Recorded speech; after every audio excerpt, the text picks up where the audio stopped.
I'd call this meeting of the City Council, Mayor and Council meeting June 5th, 2017 to order. If you please rise for the Pledge of Allegiance led by me, and then remain standing for the invocation led by Police Chief Joel Richards. I pledge allegiance to the flag of the United States of America and to the republic for which it stands, one nation, under God, indivisible, with liberty and justice for all.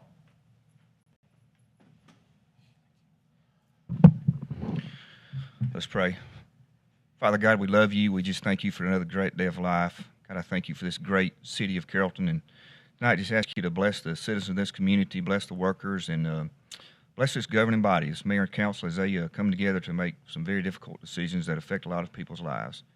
We thank you most of all for your son, Jesus. We pray in his name. Amen. Amen.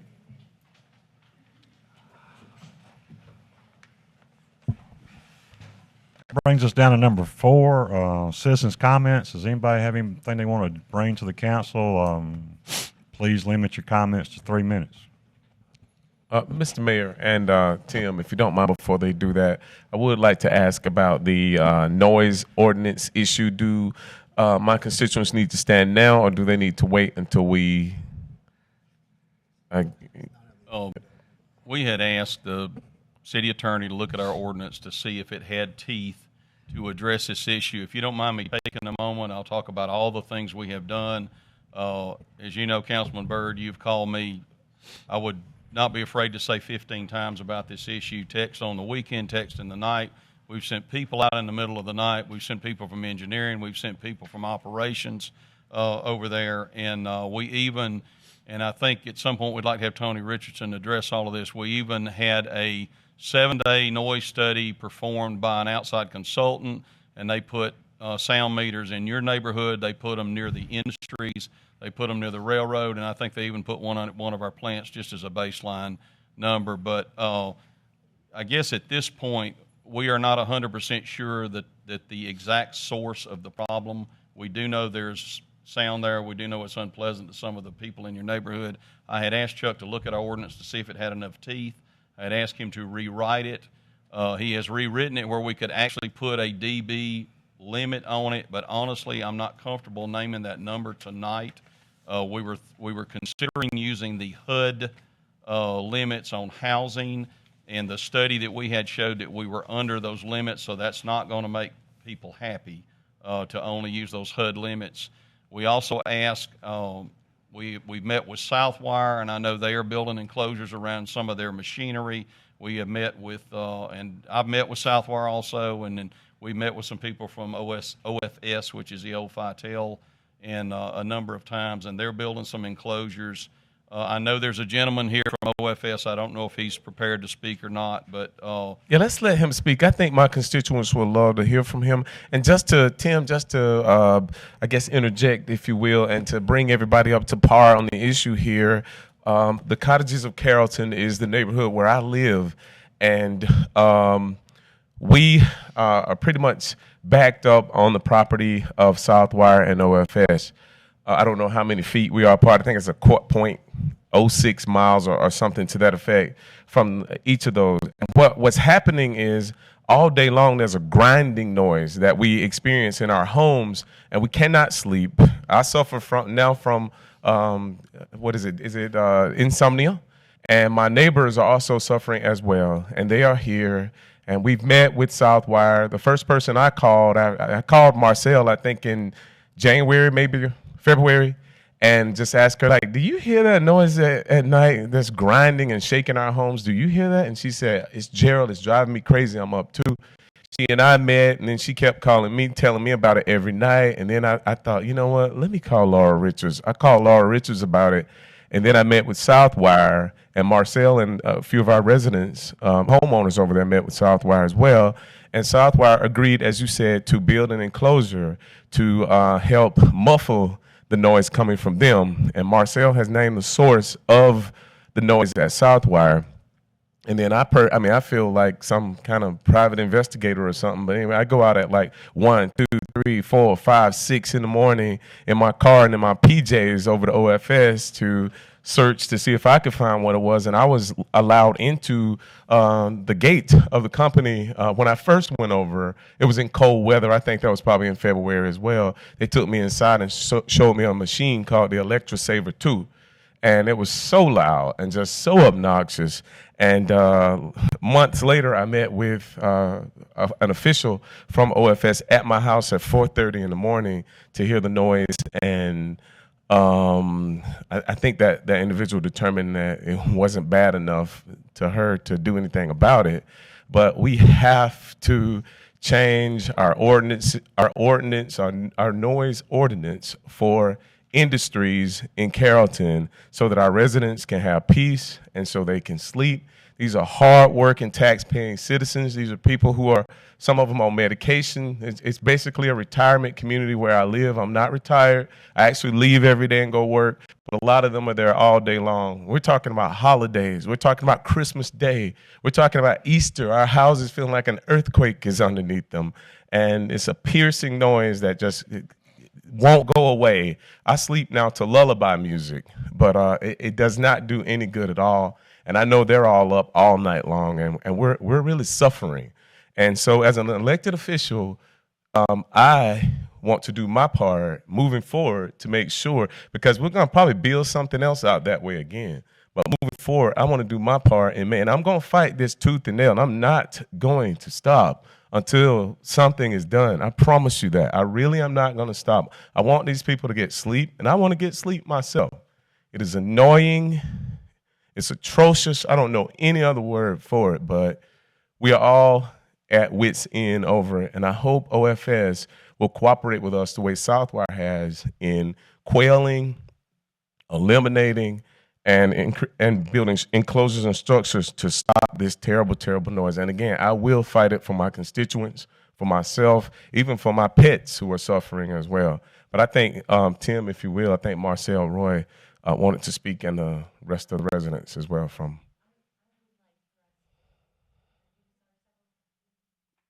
Ma'am, if you'll come up to the podium and state your name and your address. And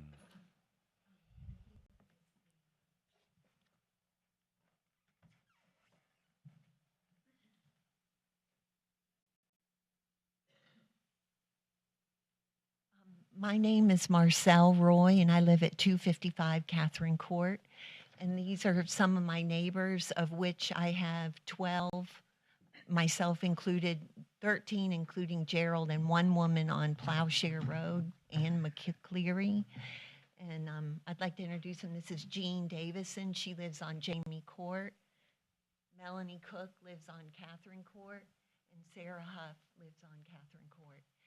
And I've been a resident in Cottages of Carrollton since December of 2002. And I started logging the amount of noise coming from Southwire in October of last year. I've called the police to my home in the middle of the night.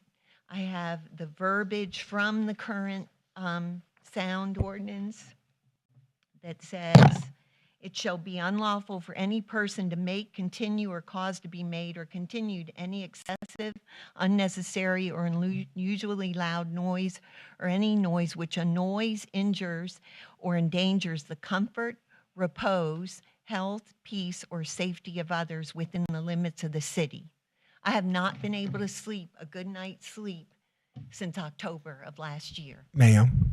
And I know the sound comes from the Camphil APC system at Southwire. We've gotten some compliance with Ben Schaefer. Is that right? Pascal, Yeah. I'm sorry. And they plan on building an enclosure. But at OFS, the machinery is the Whitlock resin handling system. I have taken digital sound readings with a recognized digital sound meter that when I went to a meeting with Southwire, he actually offered me a job because he said he's never seen anybody so thorough.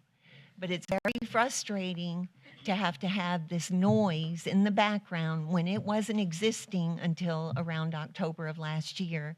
And then finally, to be told many things one way or the other. And by law, they're not supposed to be producing this level of sound from 10 p.m. to 7 a.m.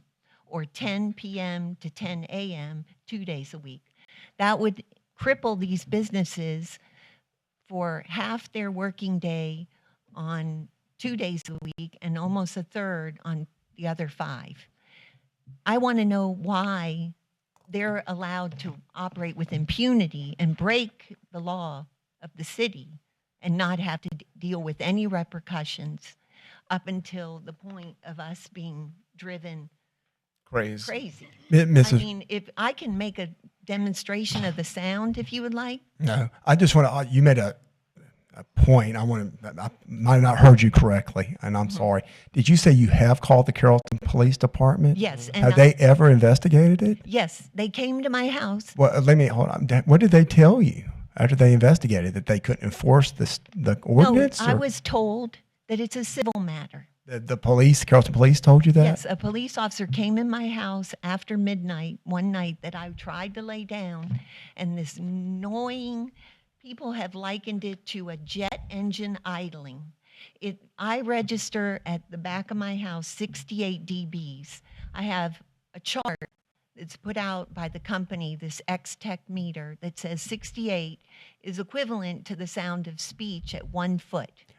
But if you would like to try and sleep with someone speaking or making this awful noise within 1 foot of your bed, you try. Oh, I believe. And Matt, know too that we're not talking about an intermittent noise. We're talking about a constant screeching roar that will not go away, like ever, like all day long. It's just. No, I understand. Did you show the police officers this ordinance? I mean, was he unfamiliar with the ordinance?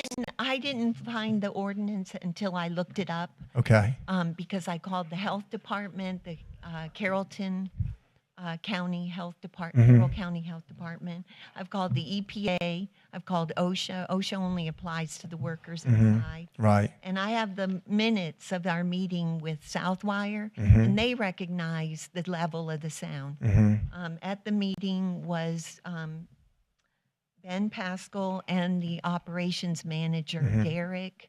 I've spoken with John McCoy there and Lakeisha Wilson. I believe everything you're saying. It sounds horrific out there. Did you talk to the city? The only person you talked to is No, your city I did speak to Tim, but then we got a meeting. And Tim, why hasn't it been enforced? Well, honestly, I mean, we don't know the exact source. we do know the source. Well, then good. We do know, and I was told by you through Gerald that 2 people had met me and given me a tour, and I couldn't identify it. Tim. We've identified. Right. And Tim, you should just go out there, have the police write a citation, let the companies come in and defend themselves. we can certainly do Let's And do it- that. and what I mean, it is there- we defend people all the time in criminal court. That's Is what this there- ordinance It's is. to understand, and you and I were going to meet one day, Southwire. And I'll tell you that I went there at 8:30 in the morning with Lakeisha Wilson, who is a liaison for Southwire. And we were standing outside, and John McCoy came out with hearing protection in. Well, I don't understand. I said, take out your hearing protection. They've offered in the interim until they build their enclosure, they've offered to buy all of the residents that are disturbed by the noise, white noise machines to sleep with or ear protection to sleep with. But I wear ear protection and I get an excruciating headache because they expand in your ear in the middle of the night. And I'm physically suffering. And I'm tired of trying to find solutions to this mess. Right. I'm tired of texting Tim. I'm tired of going back and forth with all these different people. Something that must be done. Something will be done. Why don't It's we- going to be done tonight. And they're went- here. Y'all get up here and come up here and explain to us what y'all going Why to don't do. we just I pass a went resolution? I went to OFS on Easter. Let's pass that resolution now, Matt. I don't know if we can put on the agenda. I went to OFS on Easter. I actually had gotten in touch with you on Easter and asked you if you were Easter enjoying Day. We spent our Easter Day putting up with this crap. Let's get OFS up here now. Maybe I think we need to be fair. Let's let them tell us like Southwire told us. Hold on, Matt. Let's let them tell us like Southwire told us what they're going to do. Southwire has been compliant. Southwire has been cooperative and apologetic to us. OFS has told me in my own yard, well, I'm sorry. I don't see what the problem is. It doesn't hurt me at all. Do y'all have a plan in place, sir? Do you have a plan in place to stop this nasty noise? Don't sit back there and say that it's not y'all, because it is y'all. I've been inside the gate before you told your security officer to arrest me or whatever you told them to do when I come back out there again, because I saw them running for phones as soon as they saw my car pull in. Whatever's happening, what is the solution to help these people and to stop this noise? Could you come up here and tell us that? And I may be, you can't come up here. Oh, so you don't have a solution. And I have a woman that I know, her husband's an engineer. And it's not funny. You can sit back there and laugh all you want to. He's an engineer, and he said these resin handling systems, which are drying and vacuuming the pellets that coat the wire, the fiber optic wire and the wiring that Southwire manufactures, they run at a decibel level of anywhere from 90 to 100 dBs. At night, they've lowered it a little bit marginally at Southwire by reventing it, but even from the minutes that we spoke about at our meeting, they said they can't enclose it within their factory because it would make their workers deaf. And the Whitlock resin handling system that's operating at the back end of their building, I've gone over to Printed Specialties, and these people are trying to eat their lunch at lunch tables, and it is like a buzz saw sound that I can't even tell you, and it comes through at night. I've gone and I've videotaped it at night. I believe I sent you the videotape. It vibrates your body. I have a neighbor who just bought her house, who couldn't be here today because she's ill. She's wondering if she might need to sell her house because she wakes up and she is agitated by the sound. And also, Jean and I and several of the other neighbors, there's an odor that's coming also from these manufacturers. And it smells like a corn chip odor. And Paul, the engineer who worked for Print Pack and Star Packaging, which are also companies that use these resin handling systems, they said that odor is from plastic melting. And, you know, I want to live here because I like Carroll County and I like the city of Carrollton. My daughter received a great education. I've been enjoying the green belt. I really want to live here. I don't want to move. And I don't like it when my neighbors say they might have to resort to moving because their health is being affected by not getting good sleep every night. But I would like to know what we're breathing. So we have a couple of problems that didn't exist when I moved in, because when I moved in, OFS wasn't operating at the location they are now, and Sony was sort of operating or not where Southwire is now, and I'm concerned. Marcel, first of all, my apologies to everybody at the cottages and the surrounding areas. Met and I are going to draft a resolution for the next city council meeting. He's my co-sponsor on this. And we're going to instruct Joel through this. And Met, tell me when I'm wrong, because I'm not a lawyer, I'm an artist. But we're going to instruct the Carrollton Police Department to go out and cite OFS and anyone else who violates the sound ordinance based on your calls to 911. And then when we come back, we will look at officially next month changing this law and changing this ordinance to suit not only the residents of Carrollton, but to sue everybody. To sue everybody and make sure they follow whatever the ordinance is. And anytime they get outside of that, we just need to call 911 and have them cited. And let's do that until the cows come home. You got me? Don't stop, all right? And if I have to use my voice, all right, to get louder, to let everybody hear, because there's some more people who y'all know that we can call. I'll call them. I've been very nice about this situation too, but I'm not going to be nice anymore. We're going to do this, though. That's the first step, I think, in the right direction to help people who pay our salaries and the people who elected us to sit up here and represent them. Y'all are hard-working, tax-paying citizens. You have contributed to our society. You're retired now. The rest of your years should be lived in peace and quiet. And I will do all I can while blood is running warm through my veins to make sure that you can sleep at night. Thank you. Thank you.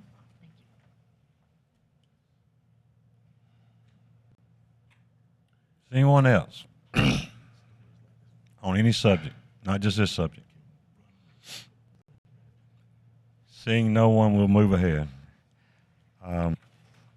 Item number 5, the minutes. Need a motion to approve and accept from the May 1st meeting. I make a motion that we approve the minutes. I have a motion and a second. All in favor, please raise your hand. Motion carries. Item number 6, approval of agenda items for consideration. Need a motion and a second. I'll make a motion to approve the agenda as presented. I have a motion. I'll second. I have a second. All in favor, please raise your hand. Motion carries unanimously. Gets us down to 6-1. Ms. Studdard.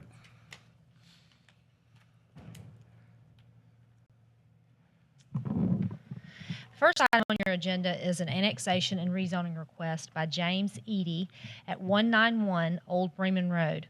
He is requesting rezoning and annexation from county commercial to the city of Carrollton commercial, in essence to obtain access to city sewer for that property. You may recall this particular property is basically an island. Oftentimes, if someone is asking a request to be served by city sewer and we have a situation like this, we will request that they go ahead and annex in. And this is one of those scenarios. They do not propose any development beyond what is there at this time. The Planning Commission reviewed this request last month, and they recommended approval unanimously, 7-0. Any discussion on this, guys? Looks pretty cut and dry to me. It was the shortest Planning Commission meeting in history, I think. Wow. So it's just for infrastructure reasons that they Correct, want correct. to? Okay. I'd just like to say, if you don't mind, Mr. Mayor, it's real important that we kind of try to continue this as a policy. I know there's no opposition to doing this tonight, but just if we don't have people annex in for sewer, then they have no incentive to do that. We also miss out on not only their taxes, their business license, and so we spend a lot of money on public safety and all the support of the city. So it's important when these opportunities are here to have people annex in that we do that. Any more discussion on this item, gentlemen? Hearing none, I assume you're ready to vote. All in favor? Make a motion. Oh, does anybody here want to speak against this? Seeing none, do I have a motion?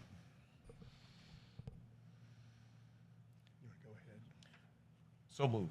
I have a motion. Do I have a second? Second. I have a second. Any more discussion? All in favor, please raise your hand. Motion carries. Resolution 07-216 Hotel Motel Tax Ordinance.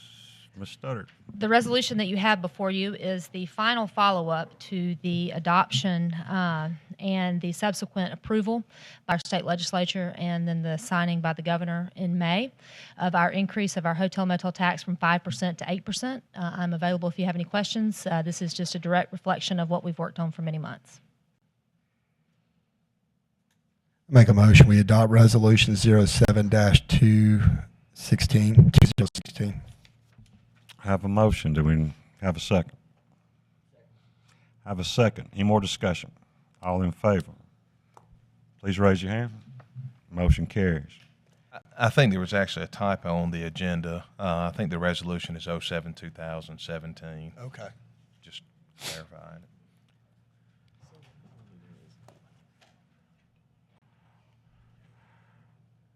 Number 3, ratification of tax collection contract with Carroll County. Mr. Triplett.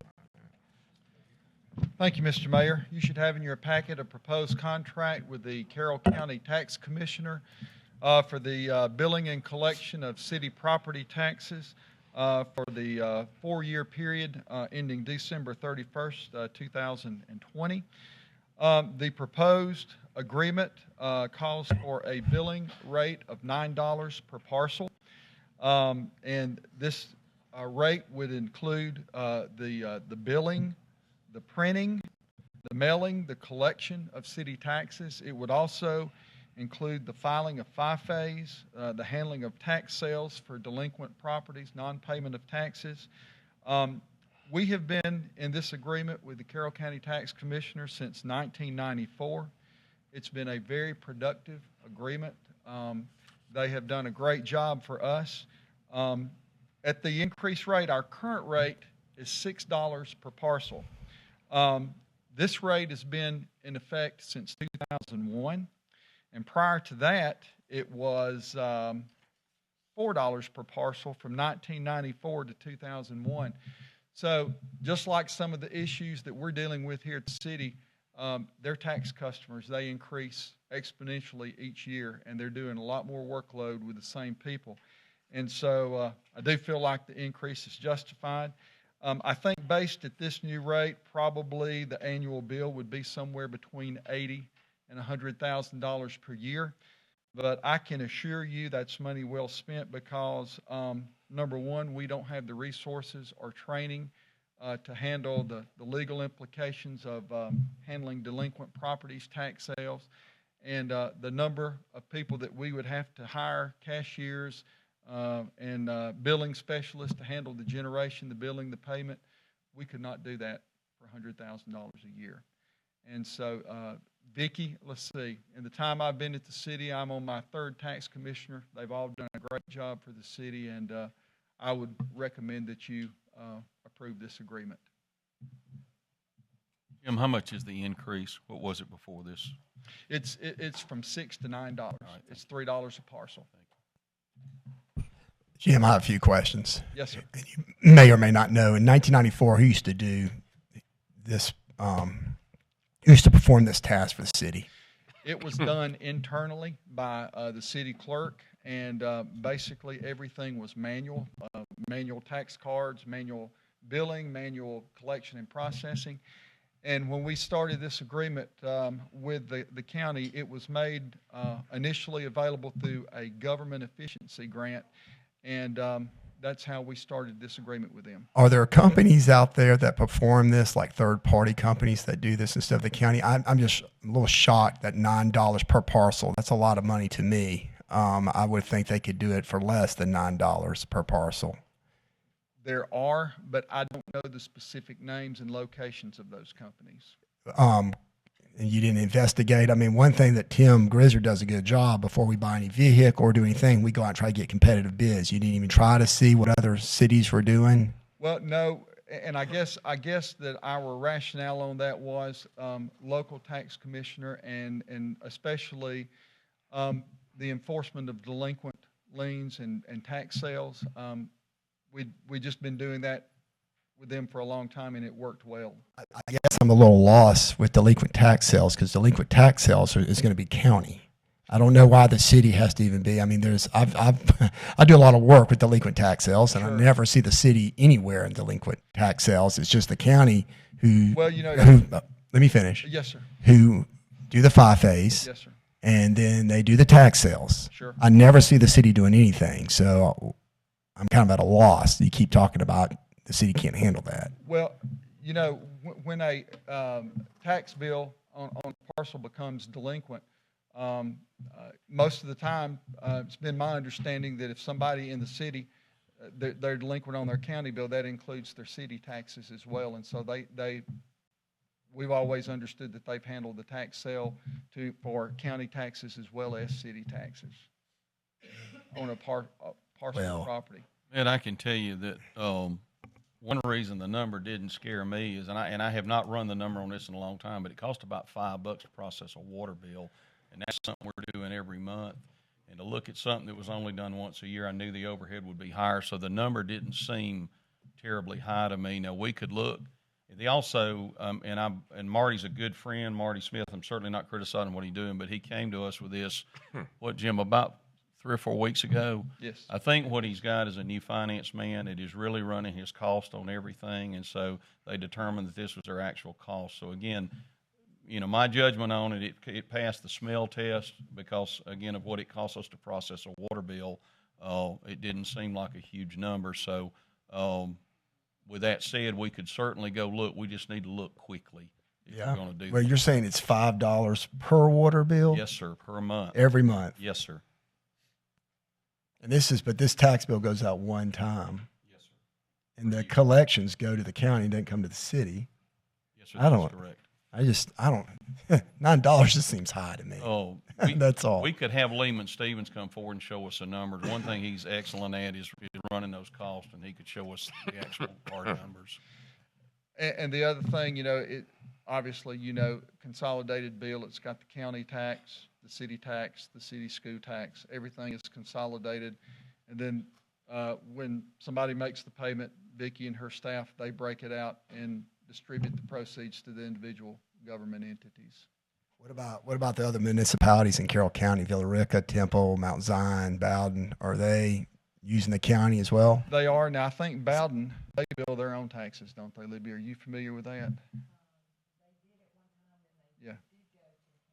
Is the county charging them $9 a parcel too? I think it's a uniform rate. Bremen's the only one I know that bills their own, and they do their own I know that. delinquent sales. Yes.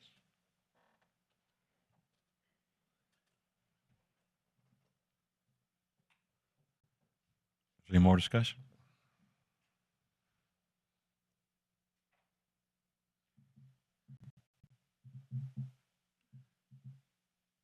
Do I have a motion to accept?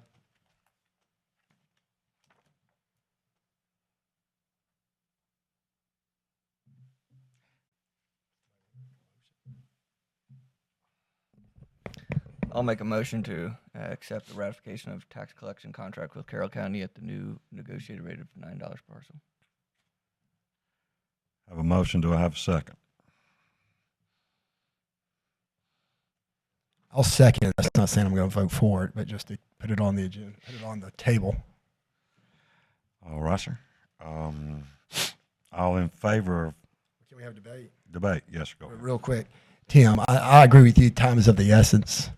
I am just curious if there are third-party administrators out there, lack of a better word. I don't know if Chuck knows of any sort. I'm just Talking to curious. The city attorney, we've always done it through contract with Carroll County. Right. So we've never, to my knowledge, at least I haven't been asked to explore what other options might be available. But I think that probably explains why you haven't seen the city of Carrollton involved in the tax sales, because by contract, that's included as part of the service that the county provides to us. But the short answer to your question is no, I've not been asked to look at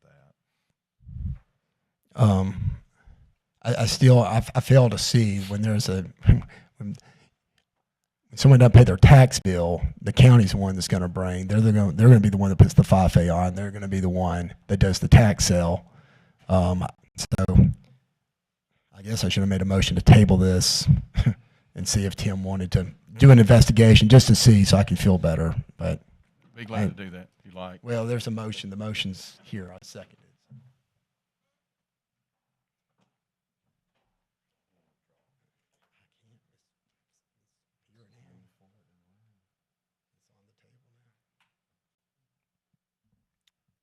Any more discussion?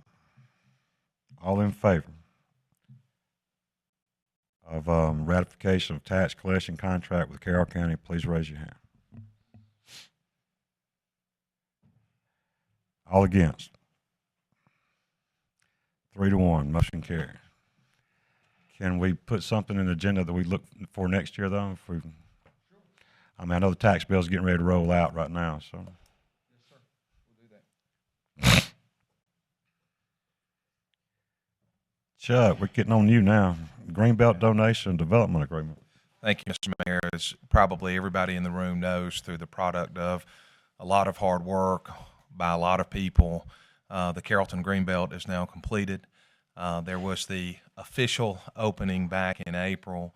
All of the property is either currently owned by or subject to leases running in favor of the city of Carrollton. What you have before you tonight, and there have been even through late today some changes to the proposed agreement, but I'll circulate the latest version of this. But what is before you is the approval of a donation agreement by the Friends of the Carrollton Greenbelt LLC to the city of Carrollton, which I'm calling sort of the turn the keys to the city or turn the keys over to the city kind of document. There are, of course, contracts and all that were led, and for those of you that don't know, a lot of the heavy lifting for the Greenbelt was done by a nonprofit group formed for that purpose called the Friends of the Carrollton Greenbelt, and that nonprofit group entered into a series of contracts with various providers and all for bridges and concrete and all that kind of stuff. Essentially what this does, Mr. Mayor, is it just turns over to the city all of the rights and liabilities associated with the Greenbelt moving forward, so that we essentially have the responsibility for maintaining the Greenbelt, but at the same time we also have rights of recovery if it turns out to be, any issues with products that were used to construct the Greenbelt and that kind of stuff. So the purpose behind this agreement is essentially to hand over to the city all of the rights, obligations, responsibilities, liabilities to the Greenbelt. I'm assuming you're saying warranties on the products? That's right. Everything comes to the city. It's lock, stock, and barrel. Chuck, I read this thing a lot, and I see it's been rewritten now. It has. So, And just by way of explanation, the version that was in your packet was one that was presented to us by the Friends of the Greenbelt, and it was a holdover from a prior quote-unquote master agreement that the city had entered into with the Friends of the Greenbelt that set forth how we move forward with the construction of the Greenbelt, and there were some provisions in that agreement, in the proposed agreement that was in your packet, that frankly didn't make sense given the fact that the Greenbelt has been constructed. So what you have tonight is a revised version that takes out those things, and I think more accurately reflects where we are in the process, which is a completed Greenbelt. I see paragraph 5. As part of the fundraising efforts, the Friends shall retain all naming rights in perpetuity for portions of the Greenbelt for which the Friends donate funds and services, including without limitation trailheads, mile markers, pocket, so on and so forth. So are we saying they're going to have the right to name certain areas, the benches? I think with respect to things that are funds or services that are donated for the Greenbelt moving forward, or things that were funds and services that were donated in the past. So in theory, there could be something that's on the Greenbelt now that the Friends may want to have named for someone that contributed those funds or those services.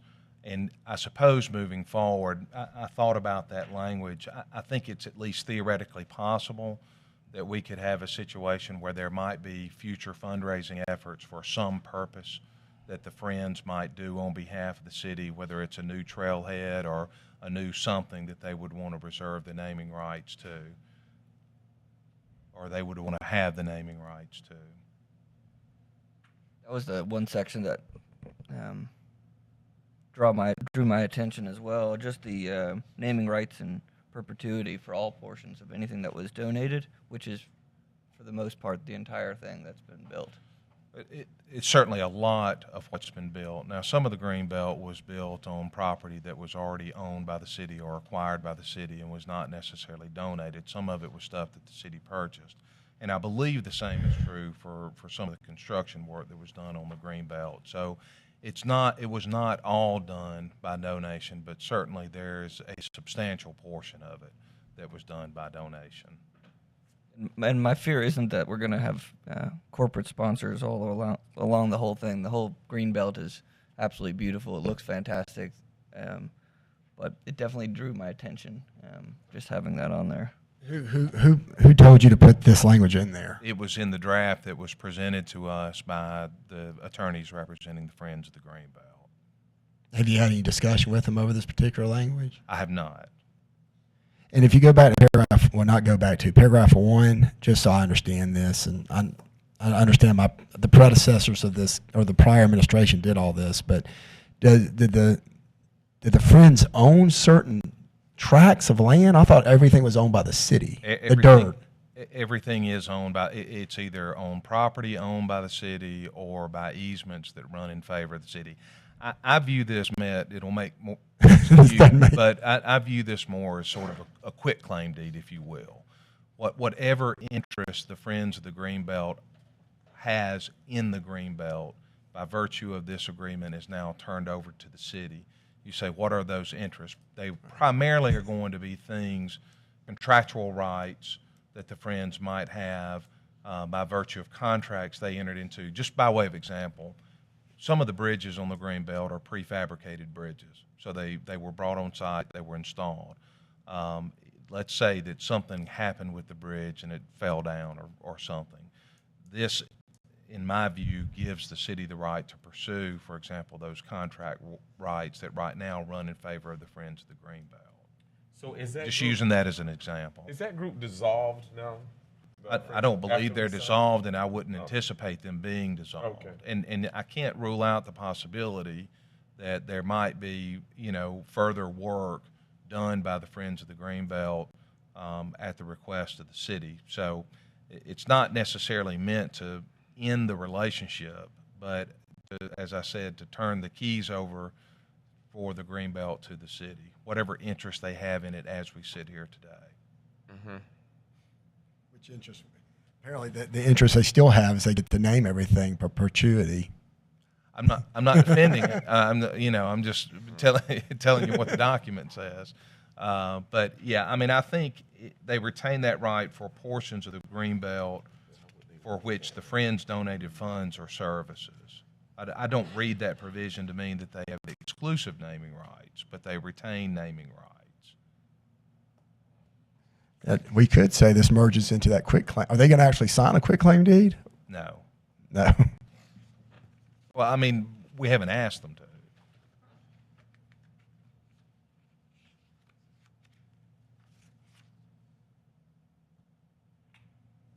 Seems feasible to me. Any more discussion, Gerald? I'm good. Roy? Hearing none, do I have a motion? Mr. Mayor, what number is that? Oh, number 4. 4. I move we approve the Greenbelt Donation and Development Agreement as presented to us tonight. I have a motion. Do I have a second? I have a second. Any more discussion before we drop the hammer on this one? Hearing none. I'd like to say one thing. I'm very excited to get the keys to this Greenbelt. The city of Carrollton's finally really getting it. This is extremely exciting. It is. And so thank you to the Friends group. This is really quite exciting. I agree. I think it's exciting, but I do want to know that we're losing the naming rights. We will not have those because it says the Friends shall retain all naming rights. So we're losing that for future. If we ever want to name something out there, I guess we can go to the Friends and ask them. Yes, suggestions. Ask them suggestions to them. It says for anything that they've donated. That doesn't mean that we can't ourselves put up things. Yeah. That's how I read it. It says, as part of its fundraising efforts, the Friends shall retain all naming rights in perpetuity for portions of the Greenbelt for which the Friends donates funds or services. And then it lists some things like the trailheads, the mile markers, the pocket parks, benches, and other park amenities. So I read that to mean things that were contributed or donated by the Friends and not to the exclusion of the city. So if y'all want, for example, to name something Connerly Causeway, then That was I the think you would idea. be within your rights to do so.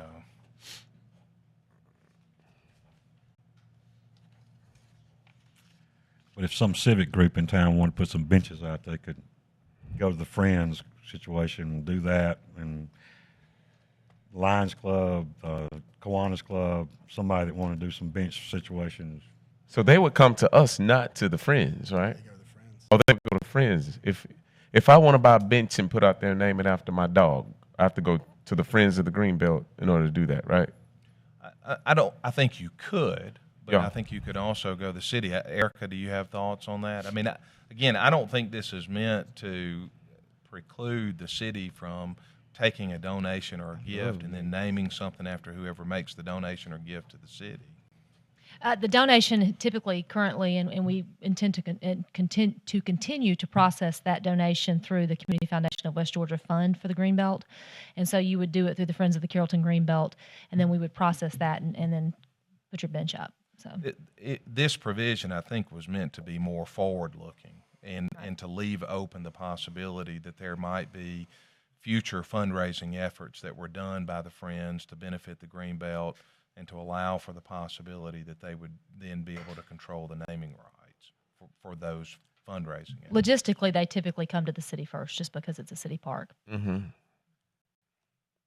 And now let me ask another question, and we may have answered this already, but will the Greenbelt be under the Carrollton Parks and Recreation Department now, like in terms of maintenance and training? It currently is. It is part of the. It's basically a linear park within the Parks and Recreation Department. Mm-hmm. It fits in with their park system. They just went through their planning efforts, and it's part of that, included in that, and it will continue that. So awesome. Any more discussion? Hearing none, I assume we're ready to vote. All in favor of this? We haven't voted on it yet. Oh. We're back to discussion. Okay, I'm sorry about that. We have a motion and a second, but we went back to discussion. All in favor, please raise your hand. Motion carries. Chuck, you're up again. Harry Morgan building lease for the Carrollton Board of Education. Thank you, Mr. Mayor. If you recall, at your December meeting, Mayor and Council approved the transfer of the Harry Morgan property, or the Harry Morgan building property, to the Carrollton Board of Education. That property, if you recall the discussion, was developed with two grants, one from the Department of Community Affairs, a community development block grant, and the other from the U.S. Department of Health and Human Services. We've been working for the past few months to try to get the property released from those grants, or at least the repayment obligations under those grants. The transfer of that property, in theory at least, could trigger a repayment obligation. We recently learned from the Department of Community Affairs that they have approved the transfer and have agreed that it won't trigger the repayment obligations. We are still waiting to hear from the Department of Health and Human Services. So what the school system has asked, that in the interim, we just go ahead and lease the property to them, move forward with the transaction with a view towards getting the approval from HHS, and at some point thereafter, we would deed the property to the city school system.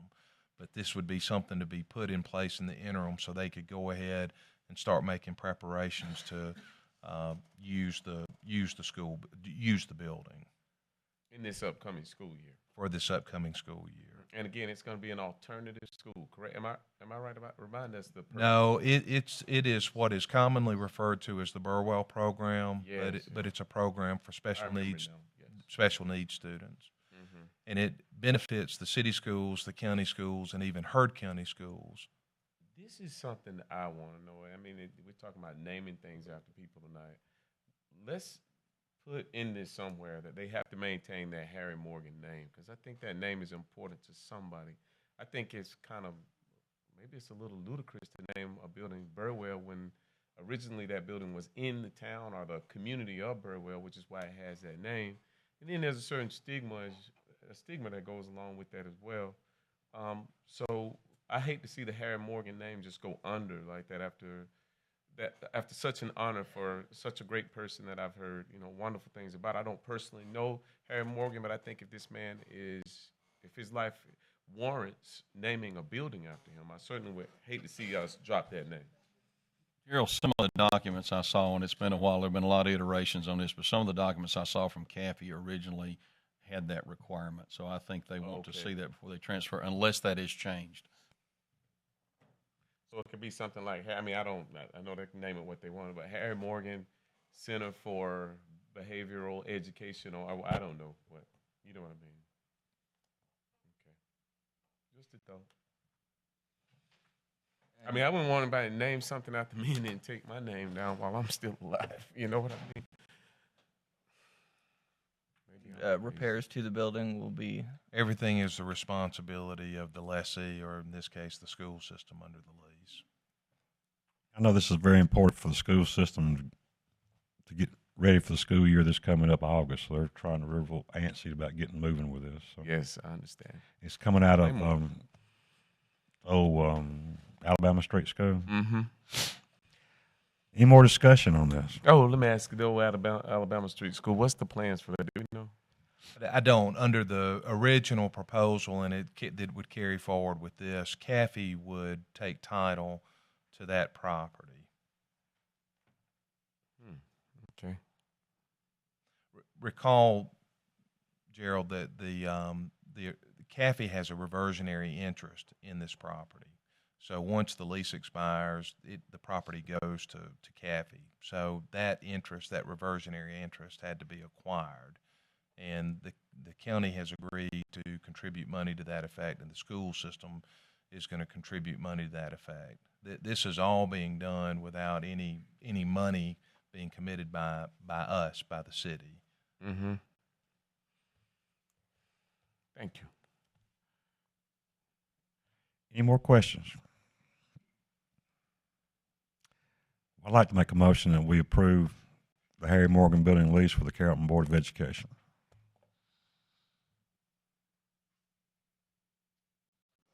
Second. A motion and a second. All in favor, please raise your right hand. Motion carries. Thank you very much, gentlemen. Mr. Richardson, Vehicle Bid Award, Recreation Parks Maintenance Department. Thank you, Mr. Mayor. The Parks and Facilities Division of the Recreation Department has currently budgeted $33,000 for the purchase of a 1-ton regular cab four-wheel drive truck with a utility service bed. Quotes were requested from local vendors and compared to the state bid list for this type vehicle. The state bid list is Allen Vigil Ford at $34,348. We received a bid from Walker GMC for $34,933.61. And we received a bid from Scott Evans Dodge in the amount of $33,695 and was the lowest bid. We did not receive bids from the other two vendors.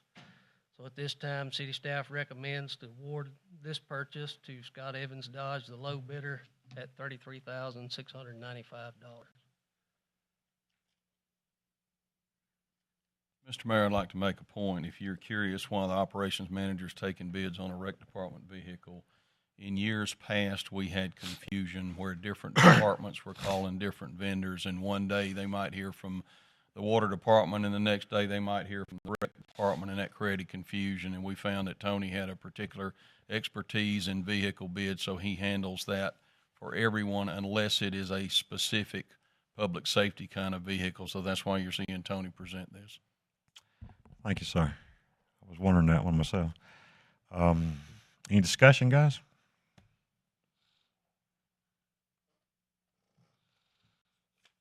You're our expert on acquiring vehicles. Is it good to go? Tony, is this going to be is this diesel or gas? It's gasoline. Gas, good deal.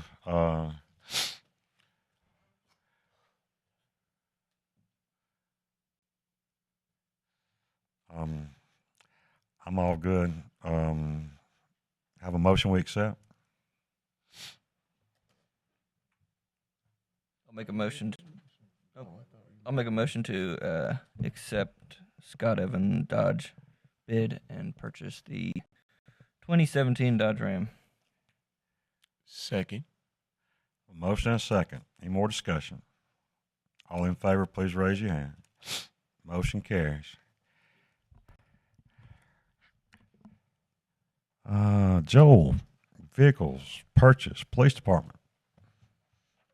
I've got a supplement to his memo on purchasing these vehicles. He did originally. And I don't have my memo. I think we gave it to Liberty today when we already did it. Second, Joel had originally, he had bought a Dodge Charger back January or February of this year, was very happy with the product.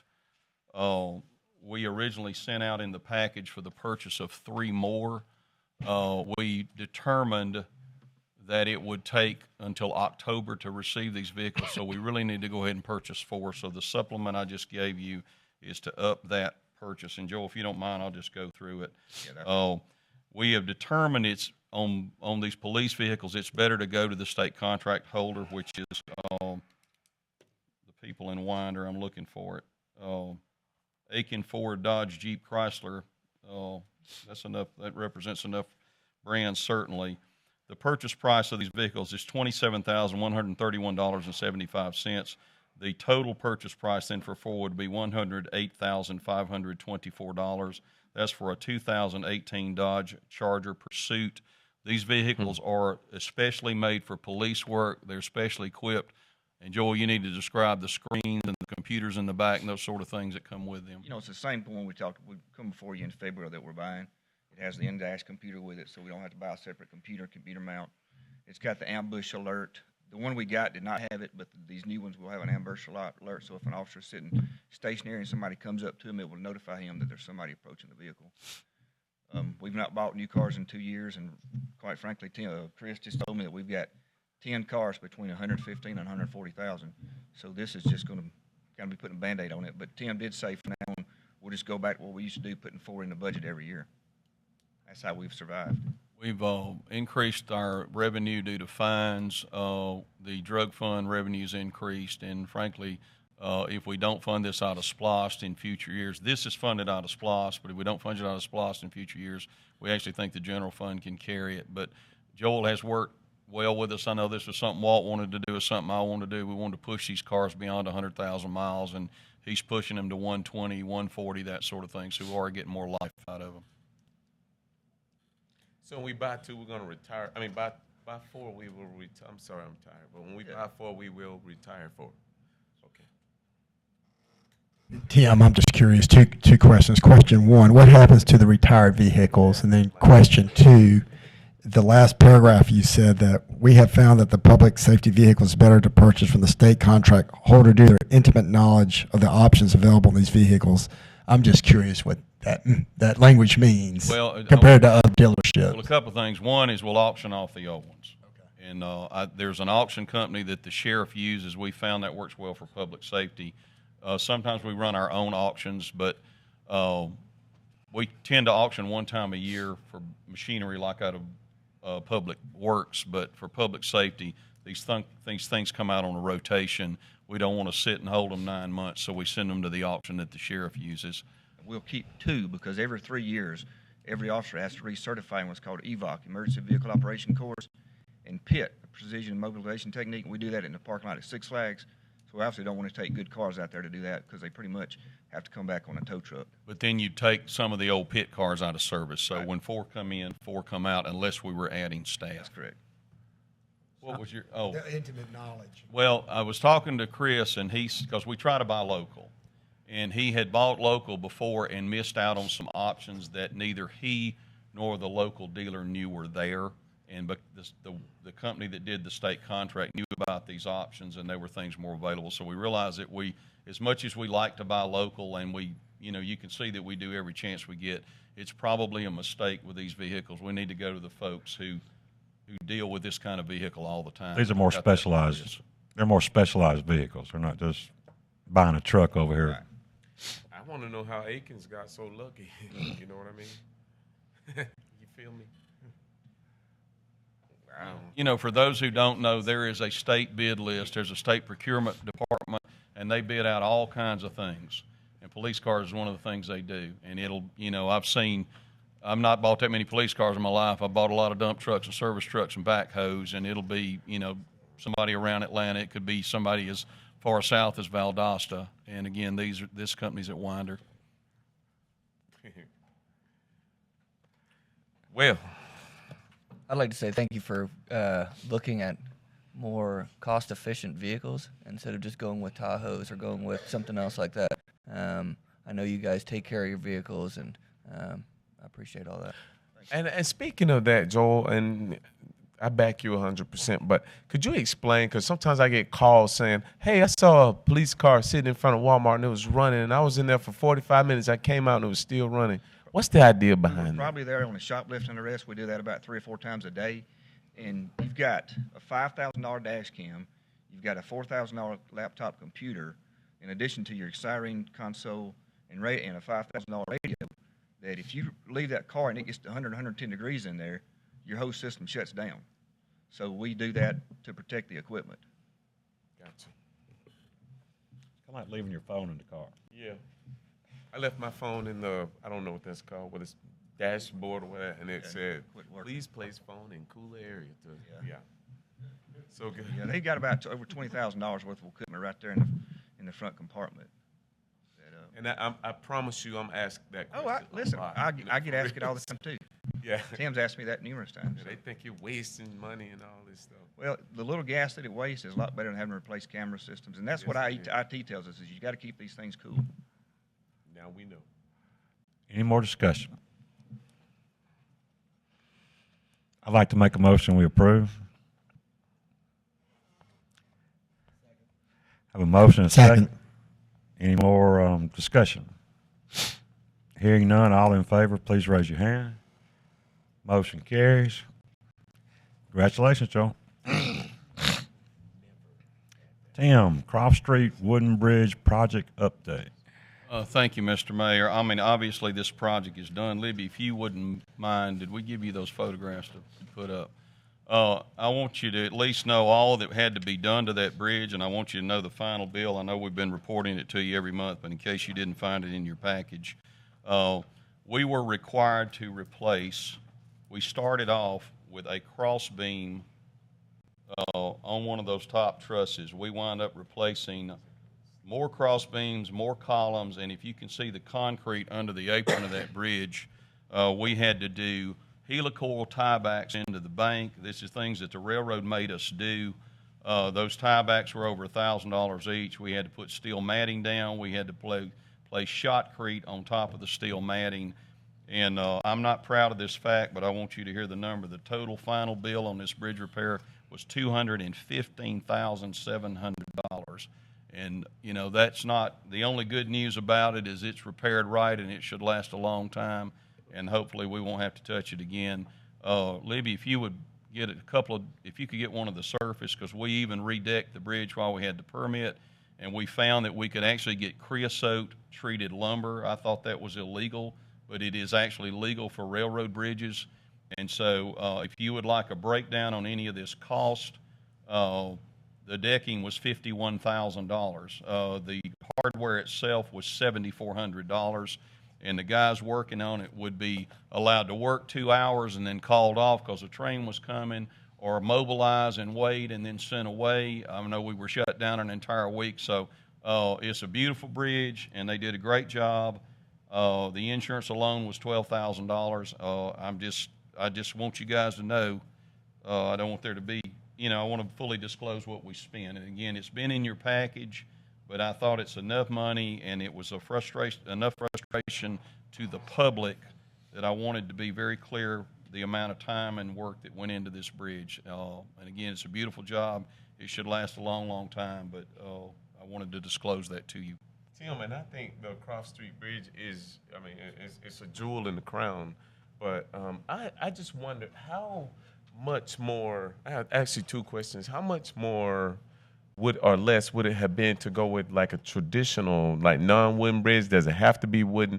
And did we go with wooden because of charm, or did we go with it because of utilitarianism, or whatever the word is? I'm not noted for charm, so honestly, we talked about putting a concrete and steel bridge there, and if we changed the bridge, the railroad would make us raise it, I believe, 8 feet. And if we do that, the approach ramps will be so steep to taper out, we would be blocks away, so it just wouldn't work. Yeah. We would literally be buying people's homes to make it work. And for the record, too, I like it, and I think it's a lot of fun, and I've always loved going on that bridge since I was a little kid, so. Any more questions? Mr. Jim. FY 2016-17 budget amendments. Thank you, Mr. Mayor. We have presented for your consideration 7 budget amendments to the current FY 17 budget. I'll just briefly go through those.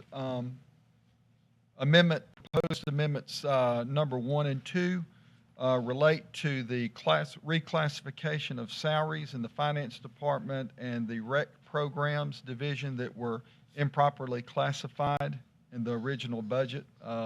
That happens from time to time. Jim, real quick, what do you mean classification? The count number was wrong? They were identified in the wrong department, and we're putting them in the right department. Okay. Yes, sir. Amendment number 3 is moving electricity. You know, when we approved the budget last year, the Recreation Department budget, it says to transfer electrical utilities from Recreation Department to General Administration for the Arts Center. We had originally budgeted the arts, electrical utilities, and recreation, and the reorganization of the arts from recreation to community development, that was done subsequent to the budget being prepared, and so we're trying to get the budget for electrical utilities for the arts out of the recreation into general administration. Also, when we approved the budget last year, we were just opening the police evidence building right behind us. We did not have a good handle on the estimated amount of what the electrical utility for that facility would be. Based on where we are at this point in time, we're estimating that the electrical consumption on that building is approximately $18,000 a year. So we are funding that by this proposed amendment. Amendment number 4 relates to the mayor and council, increased travel and training expense of $15,000. Amendment number 5, this is where it gets really interesting and kind of, interesting in my opinion. Amendment number 5 is to record the insurance reimbursement revenue and the associated expenditure for the recreation maintenance barn that was destroyed by fire in October of last year, $400,000. Amendment number 6, same scenario, recording the insurance reimbursement revenue and the associated expenditure related to the fire station that was destroyed by the tornado in April of this year. That's $300,000. That building is an old prefab concrete building. It was built in 1970s approximately. It's insured for $300,000, and so we're presenting this amendment for what we expect to get reimbursed. Tim, you probably know more about this. Let me stop you real quick, Yes. just to make sure nobody gets concerned over that. We met with the insurance company. They're going to pay a lot more than $300,000 on that building, the way our insurance is written. But Jim is doing this amendment because of what is expected to come in this fiscal year. Correct. And just while I've got you stopped, we do these amendments because, as you know, we take our audit very seriously. Until your administration, the audits had not been presented publicly in a long time. We present those publicly, and these amendments keep us from getting dinged. Where if something's in the wrong category, if there's more revenue and more subsequent expense. If we don't do these amendments, we'll be dinged in the audit. So that's why he's going through these. Amendment number 7, in April, we had a traffic accident over on Alabama Street that damaged several headstones in the cemetery. And this likewise is recording the insurance revenue reimbursement and the associated expense of repairing the damage to our graveyard, the headstones. So we have to pay for the damage that person? No, sir. We have already been reimbursed by that person's insurance company. Oh, okay, I got you. Good. Yes, sir. We had to expend it out, and we got the money coming back. So I got you. got a wish and a wash.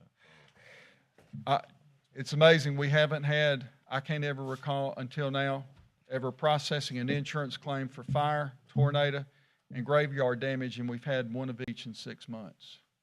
So it's just one of those years. Is that the damage that you see on Alabama Street right there at the red light where there's a whole bunch of... Yes, sir. Yes, sir. So when will that be repaired? Peter? Do we know?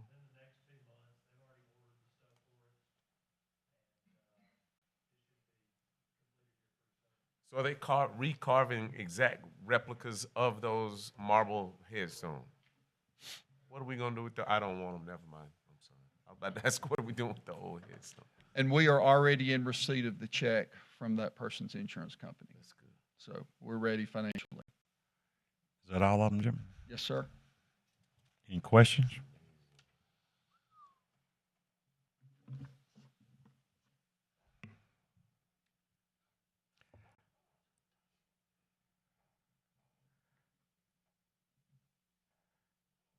We have a motion to accept. Why are we making a motion to Yeah. accept the amendments? We're not voting on this. It's just FYI. And You need to approve these amendments. This is modifying the current budget. well, hold on. If we wish to amend the budget in July, do we have to publish it now? I mean, can we make changes to the budget in July? Do you understand what I'm asking, Chuck? If you are after the fiscal year end, which is June 30th, the auditors will ping us for these issues. So that's why we ask you to amend it the last month so that. Okay, so we're amending the fiscal 2016, 2017. Okay, I'm sorry. I was thinking we were doing 17, 18. I was like, well, okay. We're just cleaning up this year. Okay. I make a motion we adopt amendments 1 through 7 as outlined. Have a motion. Do I have a second? Second. Have a second. Any more discussion? All in favor, please raise your right hand. Motion carries. Jim, you're up again. Number 10, FY 2017-2018 budget public hearing. Does anyone need an extra copy of the budget? Does everybody have their copy that we sent to y'all, or do y'all need an extra copy?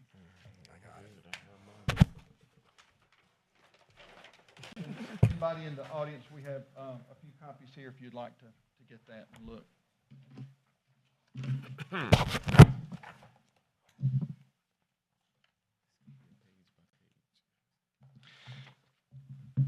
As we start off discussing the budget proposal for the FY 17-18 year, as I do every year, I'd like to thank my fellow department heads.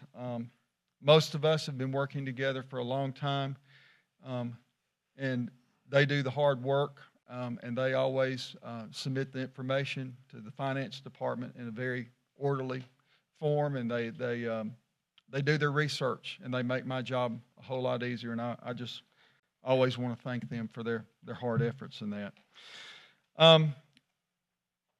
You have presented before you the main operating budgets for the city, the general fund, the water sewer fund, the sanitation, also the hazardous materials fund, the hotel motel tax fund, and the drug seizure fund. We'll start off in discussing just general fund highlights.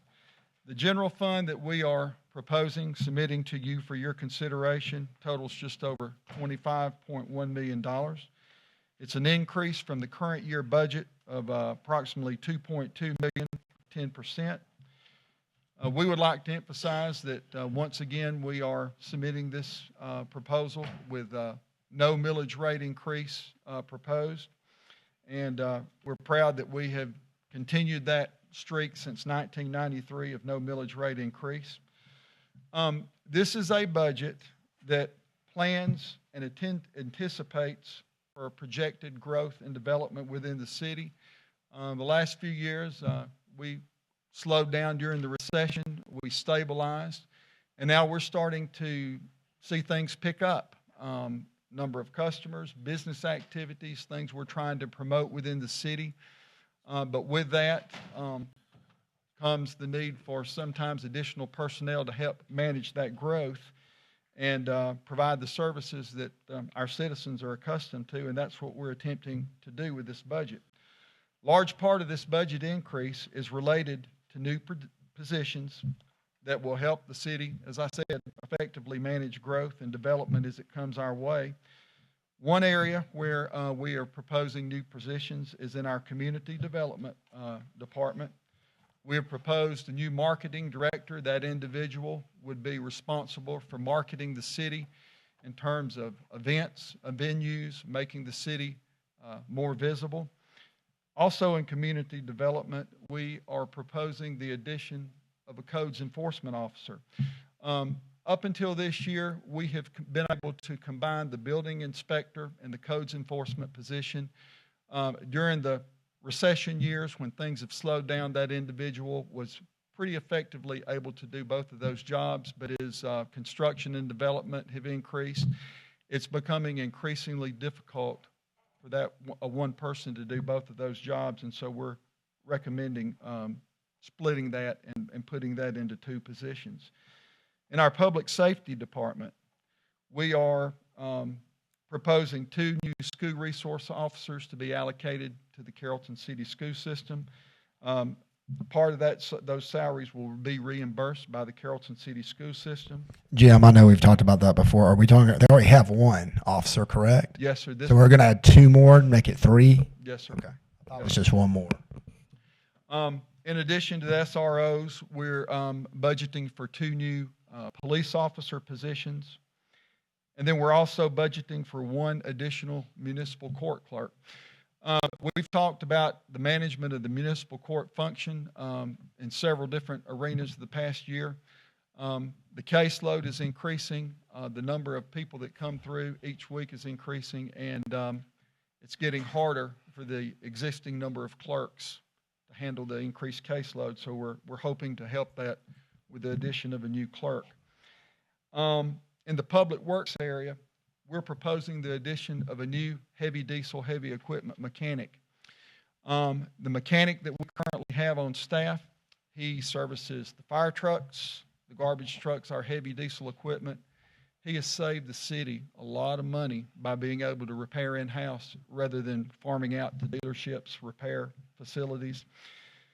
But he's overwhelmed. We had 2 or 3 departments during the budget process tell us that he has more work than he can physically get done. And we had 2 or 3 departments tell us, recommend that we look at hiring an additional mechanic for the garage. And so that's what we're attempting to do here in this budget. Would like to make the point and emphasize that these budgeted positions will not be filled unless absolutely needed. We're putting them in the budget for planning purposes. Considering the projected growth, it may come later rather than sooner, and if it does come later, we won't fill the positions and incur the expenditures. Jim, Yes, I'm sir. sorry to interrupt you. Sure. While we're on that subject, I would like to re-emphasize a statement that I made in February and a request that I made to the city to remember in hiring these new people and creating these new positions. Let's seize the opportunity to diversify our city staff, especially those people in key positions, the hiring, firing positions. I was challenged on the comment that I made via social media, saying that there were people employed by the city of Carrollton. I'm not talking about general positions. I'm talking about those positions where they are department heads or where they can hire and fire. Let's remember to implement more diversity. And when I say diversity, specifically, I'm referring to people of color in those positions. Yes, Thank sir. you. We'll note that and do that. Please do. Thank Yes, you. sir. Thank you. Thank you. Also, this budget, we are proposing a pay increase, and it's a blended pay increase, a 1% COLA, cost of living, and then another 2% merit-based, based on performance review of the employees. Those 2 elements combined would average a 3% pay increase. And also in this budget, from a personnel standpoint, we are projecting an increase of 7% in our group health insurance expense. Now, this comment I'm fixing to make, it not only applies for the general fund, but the water fund and the sanitation fund as well. Ms. Faith Pullen, our human resources director, she has been diligently working with our health insurance provider to look at options for cost savings. They have some promising leads. We feel confident that they're going to return some options to us that can generate annual cost savings up to $500,000 a year on our health insurance plan. But the issue is we're not going to get our new rates until November. And so out of abundance of caution, we feel like that we need to err on caution and keep that 7% in the budget just in case. Also in the budget, as in every year now for 3 or 4 years, $1 million to cover the cost of paving and street repairs throughout the city. That's a much needed item. Now going to requested positions and expenses, I just want to make a remark about cost cutting, and this relates to Faith and the Human Resource Department as well. She has made some changes that are going to result in approximately $100,000 in cost savings to the city on an annual basis. One of the first things she did regarding payroll, she changed our pay cycle from weekly to biweekly. And with our current provider, ADP, that generated a cost savings of $50,000 a year on an annual basis. So we're not doing that in-house now? I thought we were going to do it in-house. Yes, that was my next comment. Okay, all right. No, you're fine. Thank you. We are going from ADP to in-house payroll. They're on their schedule. We're going to start the conversion, the implementation, and training in August and September, and we will go live October 1st with in-house payroll, and that's another $50,000 a year cost savings. And so Faith and her crew has been working very diligently, and I want to tip the hat to her and give her the credit on that as well. Before we move on to the comments and highlights of the water fund, any comments or question regarding general fund?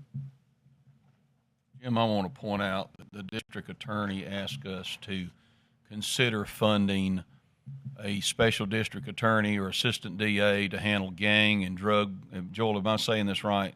We put the money in the budget. It will not be spent unless it comes back to you with a contract with the DA. I know he asked us to fund part and the county to fund part, and so that is in the budget, but it will not be spent unless a contract is brought back to you to approve. What percentage are we paying of that? Well, I put a WAG in there of $100,000. Again, that we're a ways from reaching that point. What I was told, I know what was originally proposed was us pay 50 and some other entities pay 50. But for again, one ADA? Yes, sir. Well, I can promise you, when I was in ADA, we were not making $100,000. I realize that, but I assumed it was benefits and then what other expenses he would have. But again, this is there to cover it in the budget, but it would not happen without your specific approval. Are other municipalities participating, or is it just the city of Carrollton and this? We put it in the budget. Again, it won't be funded unless you approve it, and we don't know what they're doing at this point. I just wanted to have it in the budget so we didn't have to amend it later.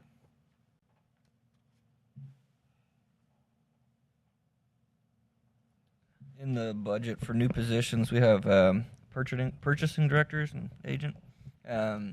Those responsibilities have been under each of the departments. Is that correct? Correct. Those responsibilities will shift then to that new director and purchasing buyer as well. Correct. Having said that, are there specific positions in certain departments, in any department, that's their primary role, that we could shift those positions into that role without having to increase the budget? Absolutely. It's going to cost a little to make the transition, and Jim has got a lot on his plate right now. He's taken on a lot more than he did. Billing answers to him now, and basically anything that has to do with money is coming under his purview. And so we really think that there are people in positions in other departments that could be transferred to do this job and answer, and they will either answer to Jim or to Faith. I see this happening in the latter half of the fiscal year. There's just too much on our plate right now to try to make this kind of change, but we wanted, again, to include it in the budget. I think it's appropriate to bring it under one central umbrella, but just wanted to see if there were people already working for the city that could do the job. Certainly believe that there are, and again, go back to the same thing I said about vehicles. We'll have one department buying paper towel from a certain company and another department buy it from another company, or we'll have one department doing HVAC with a certain maintenance group, another department doing it with a different maintenance group. Whichever is the better group is who we need to use. And if it makes sense for them to be different, we'd leave them different. But if it makes sense for them to be the same, we just think there's going to be some savings when that's consolidated.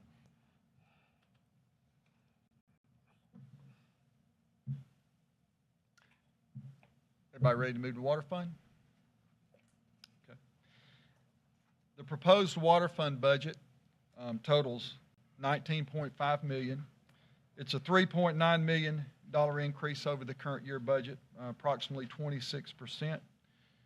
This budget includes a 3% rate increase. And I will say, even with the 3% rate increase, we are among the lowest water and sewer rates of surrounding jurisdictions, so we're still a very good deal compared to those people around us. This budget proposes to fund major infrastructure upgrades to our water filter plant, our wastewater treatment plant. We're looking at the water filter plant of improvements of approximately $2.5 million, an improvement to our wastewater plant of $2 million, and then our ongoing repair and maintenance of water sewer distribution lines of $1.5 million. Besides our operating revenues, these upgrades and repairs we anticipate will be funded with a loan that we're going to get through the Georgia Environmental Facilities Authority.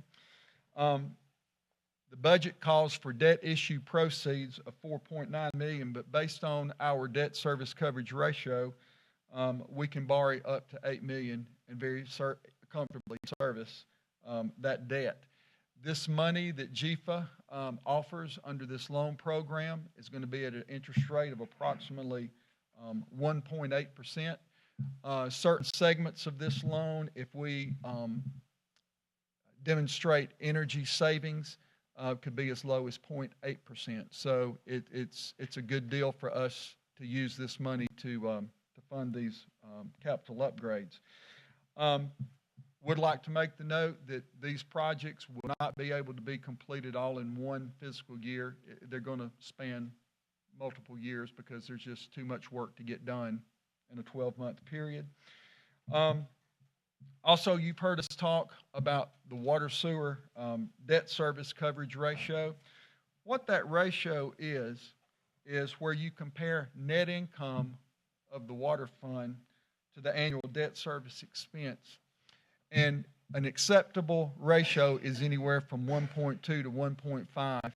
And our debt service coverage ratio is just over 9. So we're in very, very good shape with the finances that we have to manage debt. Our debt is very, very low. We owe just over $6 million in total. And compared to other utility systems our size, we have minute debt compared to others. And so, Jim, again, if I could interject, apologize for continuing to interrupt you. I just want to make sure we're clear on these things. We have $6 million in the bank in the water fund. Last time I looked, that may have varied a little bit one way or another. We arbitrarily try to not go below $3 million. And again, that's a number Jim and I agreed to a long time ago. Certainly we could operate if we only carried $750,000, but I guess what I'm trying to say is we're cash flush. But when you can borrow money, and these projects will take long enough, we could probably pay them as we go and not incur any debt. When you can borrow money for 1.8%, and in some cases 0.8, it doesn't make sense to spend your reserves. I think we've proven ourselves that we're very careful with money, particularly with these utilities. But we've got some things we've got to do. I know Tony presented some upgrades to the plant in recent meetings. He's got some bar screen work to be done, and then we've got some ongoing work to do at the water plant. And then we're also planning to do that settling pond, which will take several years. So, again, this is a very, very conservative way to fund this and something we can very well afford. And we're proposing the rate increase because our rates are so low, and this offsets that debt. And we paid off debt. Jim, when did we pay off the debt on the? May of 2016. Okay, so last year we paid off debt too, so that debt service money's available. But anyway, this is a very conservative approach. Similarly to hiring people, we will not borrow it if we don't need it. But it makes more sense when you can borrow it at this rate to borrow than to spend. Any comments regarding the water fund? Questions?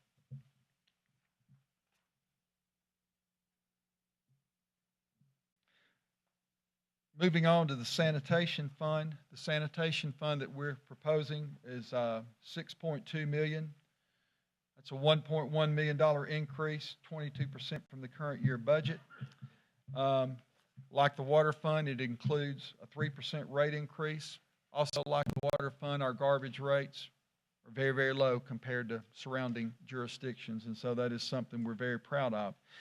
Majority, or a good part of this budget increase, is to fund new vehicles. We're in dire need of 2 new garbage trucks and 1 new street sweeper. All of those combined will be approximately $590,000. These will be funded through the GMA Capital Lease Pool. I would say this about the equipment, like Joel and like Jimmy, Mike Green, he runs his equipment until it can't run anymore, and he takes very, very good care of his equipment. And when he says something's worn out and needs to be replaced, you can take his word on it. It needs to be replaced. And so we're proposing that the replacement of those equipment items. Jim, may I interject about the worn out vehicles? Yes, sir. I support that as long as it doesn't cause the employees to have to work harder because of outdated equipment and vehicles. I just want to go on Yes, record sir. for saying that. Duly noted. Yes, sir. Yes, thank you. The other thing we're managing, it's not a big increase each year, but our landfill fees, as our tonnage continues to go up, we're having to budget a little more each year for landfill. And as our city grows commercially, residentially, that will be something that we have to look at and fund each year. Hotel motel tax fund, you've already taken action on that. It totals $720,000 for FY 2018. As a result, increase of $280,000, the result of increasing that tax rate from 5% to 8%. This money in this fund, it funds our contractual obligations to the Convention and Visitors Bureau, the Chamber of Commerce. Also, it will fund tourism, the Greenbelt, the Arts Center renovations, and the branding initiative. Anything to promote tourism and bring people into the city of Carrollton to spend money. And this will be spent and handled out of the hotel motel tax fund. Question about that. The Convention and Visitors Bureau, what's Yes. the difference between that and the city tourism line item? Let me see.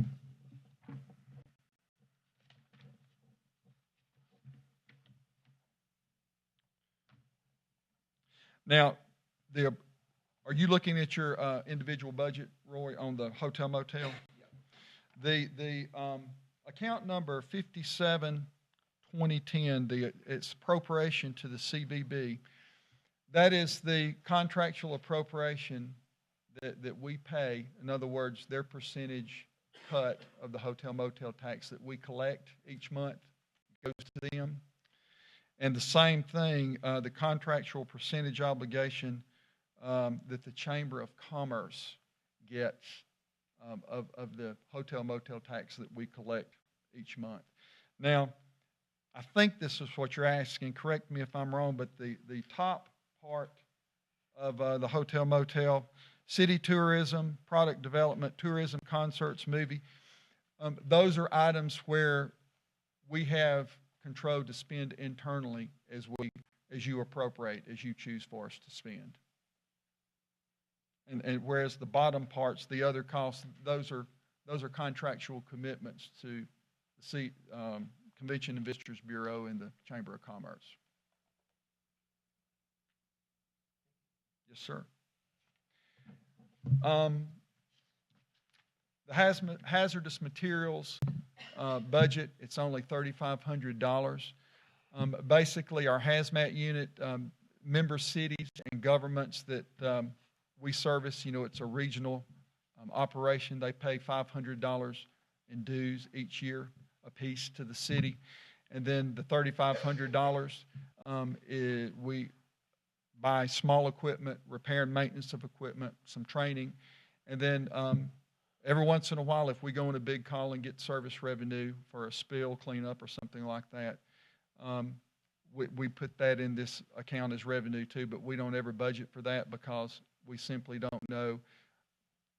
A major spill where you have a revenue, you just can't predict when that's going to happen. It's so few and far between, we just don't ever budget for that. Likewise, the drug seizure fund, the very last fund, we always conservatively estimate $100,000 a year in seized revenue. And then Joel and them use that for equipment purchases, training, supplies, repairs, and maintenance. There again, it's almost impossible to estimate how much we're going to have in drug seizures each year. So we that's kind of a wag, to be lack of a better term. I think that's it as far as the funds that's presented to you. So. As you know, this is a public hearing. No formal vote will be taken. Vote scheduled at your next meeting on July the 10th. And one other thing I want to point out, and again, I guess this is more for public benefit than even the elected officials because they've heard me say it so many times, but our sanitation fund, our garbage pickup is what funds our paving in this city. And most cities don't make money at all on their garbage. Our rates are lower than everyone else, and yet we make money, enough money to pay for all the paving that you see. And that takes some time, and it's a great aggravation to people, and it's the milling and the months that we wait to put down paving, but it sure looks good when it's done. And I think you could look back not too many years ago when we weren't doing that. Yes, sir. And so very thankful for the work that the sanitation workers do. Those guys hanging on the back of the trash truck are literally paying to pave our roads. Their sweat Amen. is paying for that, and we very much appreciate that. Amen. Thank you. That being said, can we work on the potholes a little bit? Absolutely. I want to go. Tell me where they are, and we'll get them. We've got a good contractor for that, Macintosh Specialty out of Whitesburg. If you know where they are, we'll get him on. Same thing we've talked about back in February about the valve bodies and the manholes, and I'm getting a lot of people talking to me still about that situation. We haven't really got into that, raising them up and grouting them in. So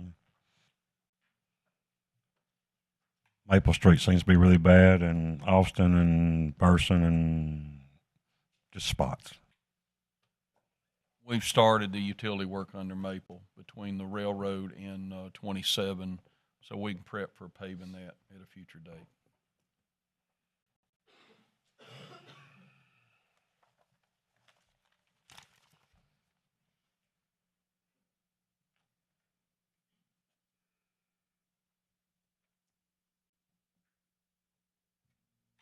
Tim, that's Carroll County Library Board appointments. Thank you, Mr. Mayor. We've got 3 open positions that the city appoints for the Carroll County Library Board. 2 expire June 30th, 2017. That's Ms. Kyle Bohannon. I saw her in the audience earlier, and Robin Collins. Also, Ms. Shirley Vassey is on that board. It looks like her term actually expired back in 2015, and yeah, if I'm reading that right. So she needs to be, all 3 would like to be reappointed. All 3 are eligible. And so unless you have other people you'd like to consider, if you want to take a month and consider, or if you want to reappoint these people, they're willing to serve. I move we reappoint the 3 library board commissioners, Kyle Bohannon, Robin Collins, and Shirley Vassey. I have a motion. to have a second? Second. I have a second. Is there any more discussion? I've had the pleasure working with most of these folks on the library expansion project going forward, and I think they're well deserving. So, y'all ready to vote? Or everybody in favor, please raise your hand. Motion carries. Thank you very much, gentlemen. Takes us down to item number 12, executive session. I'll let Chuck walk us through the process of going into executive session, but we've got a couple of real estate matters we need to discuss that are coming up. We just need a motion and a second and a vote to go into executive session to discuss real estate matters. Make a motion that we go into executive session to discuss the real estate matters. Second. All in favor? Motion carries. Thank you very much. We're going upstairs. Okay, all right. If y'all want to stay, you can, but, you know, we're probably gone a little while, and I need Joel, Jimmy, and Tommy.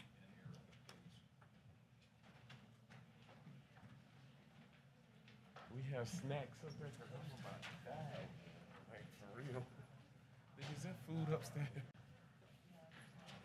I'm going to go to that snack machine. Like, I'm for real. I'm not eating since, like,